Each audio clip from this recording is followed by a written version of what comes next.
Hi, I'm Eric Loper, Director of Golf Ball R&D over at TaylorMade, and I'm here to introduce the new TP5X and TP5 golf balls.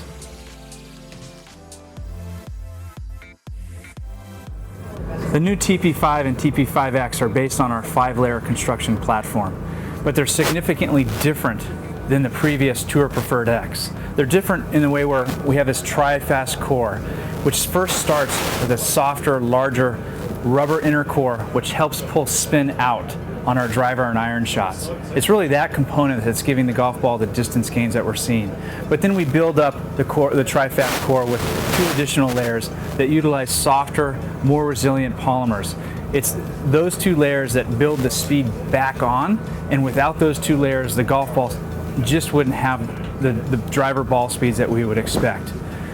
We also have the dual spin cover, which is responsible for the excellent control around the green. It consists of a soft cast urethane cover that gets pinched between the club face and that rigid inner cover layer so that it comes off the face with low launch and high spin around the greens, which is what the tour players expect.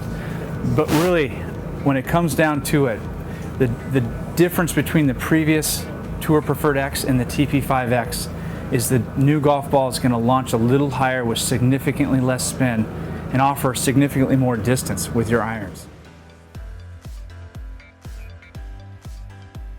The distance gains that we're able to achieve with the irons, what we've seen on tour, we're talking half to full club length distance gains. And the way we're doing that is different than what's happened in the past. Most golf balls with their iron shots come off with a low launch, high spin.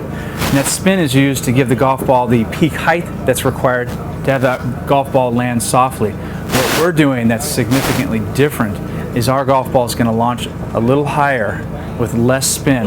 It's going to reach the same peak so that the golf ball is going to land softly on the green. But since we're using less spin, there's a lot less drag, which is going to give us more speed at peak, which is going to give the golfer more distance with their irons.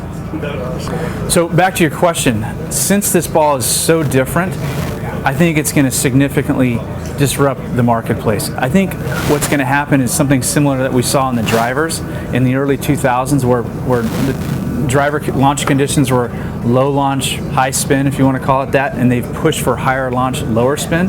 There's a reason they did this, because you get more distance. I feel like this golf ball is going to follow in the same path. And I think every company at some point is going to realize that, because either the tour players are going to ask for it and demand it, or the consumer is going to ask for it. So yes, I think it's going to significantly disrupt the marketplace.